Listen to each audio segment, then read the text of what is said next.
আবারও আমার ছাদে ড্রাগন গাছগুলোতে নতুন ফুলের কুঁড়ি চলে এসেছে। ফুলের কুঁড়িগুলো খুবই ছোট, এর সাথে সাথে গাছে কিন্তু কাঁচা ফলও আছে।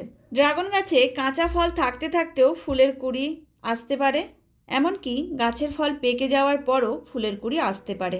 এটা ঠিক নির্দিষ্ট করে বলা যায় না, এক এক সময় এক এক রকম হয়।